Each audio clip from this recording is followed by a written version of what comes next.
Okay guys, we are going to be printing at our Rockford location today.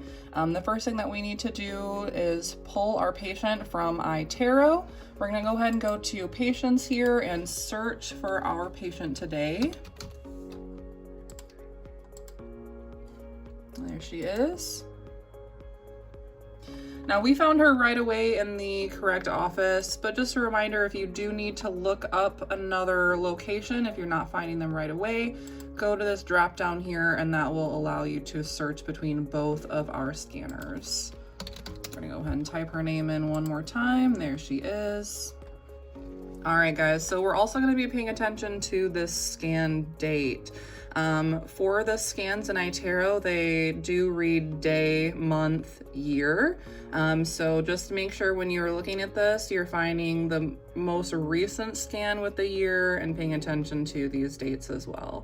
You're also going to want to remember these numbers right here, this 3431 for this particular scan. These last 4 digits are just how you are going to indicate and find and keep track of the scans that you are printing. So we're gonna go ahead and click this guy right here, and we need to export our file. For this particular scan, we are gonna make sure that we have a solid model with a low profile base, and our teeth are always gonna be with the arch up. Go ahead and hit export, and you'll see it should think right here. So once it is successfully uploaded here, you will see that it has downloaded in this little downloads folder. Go ahead and click that downloads and you will see, again, paying attention to those last 3 digits to make, or those last 4 digits, excuse me, to make sure that you're downloading the correct file. For this one, you're gonna go ahead and click on the scans that you need. We don't need all this downloaded. We only need our scans with the sprint ray icon. So go ahead and click one, hit shift to select the other, and then hit this blue extract button here. I prefer to save my scans onto the desktop. It's just easier for me to visualize, but you're welcome to save them in the downloads folder as well. Once we have those downloaded, we can go to our Sprint Ray software here, and you're gonna wanna be in Rayware. Once you have Rayware selected, you'll hit New Print Job, and we are gonna hit Dental Model. We're gonna pull our files that we just downloaded. We're gonna make sure we go to our desktop because that is where I saved that scan. And right here we have our scans. So you can either click these and drag them in or just highlight them and hit open. And we'll see that this is gonna upload in just a few moments. Okay, so now that these have uploaded, we're gonna go ahead and scroll down. We don't need to worry about these advanced settings unless you have some sort of attachment added, in which case you'll need to make sure that this mesh repair is off.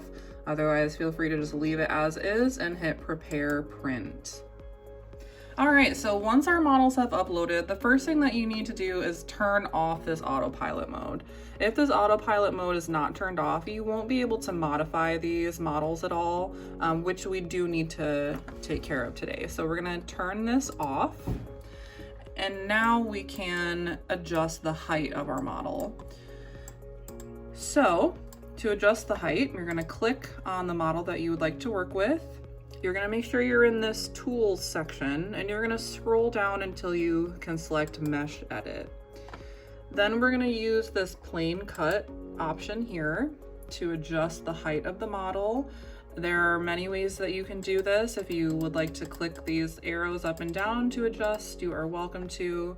You can also use these arrows for a little bit quicker height adjustment, or also use this slider bar, whatever your preference is.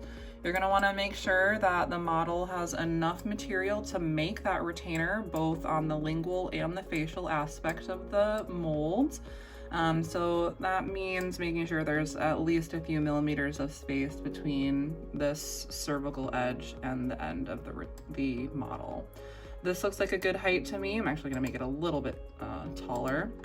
And then we're gonna hit confirm this plane cut, and that will slice the model in half, at least where we cut the model, and it will put it on the printing plate for us as well. We're gonna go ahead and do the same thing for this top arch. So again, we're gonna select our model, hit mesh edit, select plane cut,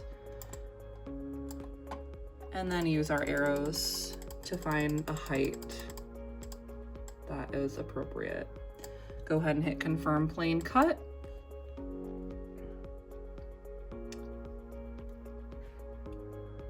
And there you have it. So now that our models are trimmed, I like to orient them on the plate and then label them. So to orient them, you're gonna make sure that you are looking face down. That's the easiest way so that you don't turn the models on the wrong axis. So if you select here, you can see we've got a few different colors. The one that you will need to do is this blue circle here that will rotate the model. So I like to just make sure that they are somewhat even, if not interlocking. And that is all there is to that. We can now label them. So we're gonna go back into our tools to label these models. And this time we're gonna go right to label, pretty straightforward. You're gonna go ahead and type in the label name. I like to use the first letter of the first and last name. So for this patient, it would be LM. Now the label on this can be a little bit finicky sometimes. If you don't put it in a very smooth area, it will not save and you'll have to redo it. So just keep that in mind when you place that name. So again, we're gonna do LM. I prefer this deboss option here that just prints a little bit nicer. Hit place label and then you can select here. If you want to rotate it, you can. And then hit confirm changes. Okay, so once we have our models labeled and placed the way that we would like, we're ready to send this file to our printer. So we're gonna just hit send to printer. We're gonna make sure we have the correct printer selected. And you are always gonna wanna hit send to queue. Don't send it directly to the print. Just gives you a little bit of time to make sure everything is ready. So we're gonna send this to the queue. All right, so now we are successfully in the queue. We can go back to home and we are ready to start our print. All right guys, so we now have sent our file from the computer to our printer. You can see our printer is covered up in its little nightly blanket. This is what we always cover the printer with when it is not in use. We are now ready to use the printer, so we're gonna go ahead and set it free. I like to just fold this up and casually set it on the side. We now need to open our printer lid here, just lift it up. And we're gonna take off this lid to reveal our well. Whenever the printer is not in use, you're also gonna wanna make sure this is covering the well. We are gonna fill this with our resin. Always wear gloves when you are handling resin or isopropyl alcohol. That is proper PPE protocol. That's not good for your skin, folks. Whenever you are going to add resin to the printer, make sure that you take the bottle and give it a good shake. Okay, that's going to mix up this resin for us. Not super vigorously because we don't want a ton of bubbles, but just enough to mix it up. If you look closely in this well, you can see there is a medium, and maximum line. You will always fill it to the minimum line. If you guys fill it higher than that, it is likely that the material will overflow, and that is not a good day. So we're gonna go ahead and fill this up to our minimum line. Put our lid back on. Okay guys, so we've filled our well with resin. We can now shut our lid. We do want to make sure before we do that though that our printing plate is locked in place. So here it actually indicates if it is unlocked or locked. So we're going to want to make sure it is locked.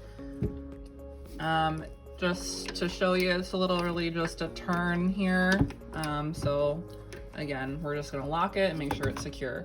We're gonna go ahead and close our door and we are ready to print. So Here we can see we've got something in the queue right here, that little indicator. That's gonna be our file that we just sent over. We can see our 2 files here. We're gonna go ahead and hit print. And it will think for just a moment before it shows us that it is in fact initializing the print. Okay, if you look at the screen, you can see about how long this print is going to take if you do need a reference in the future. All right, so our print has now finished, so we are ready to put it into the alcohol wash. We're gonna go ahead and lift our door here and unlock our mechanism. Remember, you just turn this here to unlock it. You grab the top here and just slide it off of the ledge. We've got a little bit of extra resin here. I like to take the spatula and just kind of push it back into the well. Just try and conserve as much material as you can.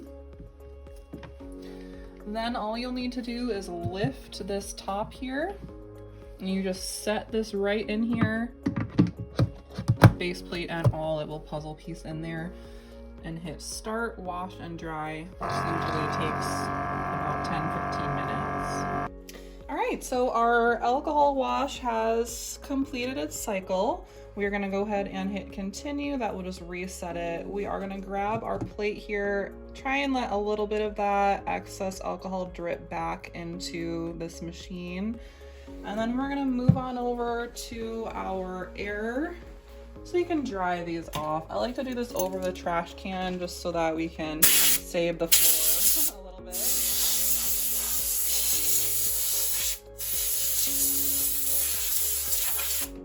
All right, now we are ready to knock them off of this plate and put them in the light cure. So we did take this out right away. It is important to make sure that this does not sit in the alcohol wash. It can start to degrade the models a little bit, so just be sure that we are timely with removing this from the wash. When we go to knock this off of the plate, we are going to use this printer removal tool. This is very sharp, you guys, so please be careful, okay?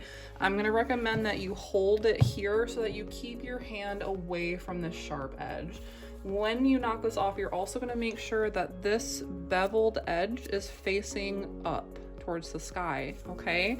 Holding on here to keep our hands safe. And again, I like to use the anterior surface of the model, just gives you more surface to work with. You're just gonna line this up here and give it a good push, and it should come off with a little bit of effort. Same thing over here. Okay, now if this gets scratched up, you know, it's not the end of the world. If anything, the Scratches Sprint Race says that it helps with adhesion. So don't be super concerned if you get it scratched, but just try not to scratch your hand, okay? Now that we have our models off of the plate, we're gonna move on over here to our light cure. We just open the door, place them right in here, like so. We're gonna shut the door and hit this die and model option. It's gonna take about 15 minutes. While we're waiting for this, we can come back over, clean off our plate. And if you guys notice in here, this is covered because the first thing I did when we put this on the alcohol was to recover our resin. All right, so we just take some alcohol, spray this here, wipe off the plate. We don't have to use the soft stuff because remember, these scratches on here are not the end of the world.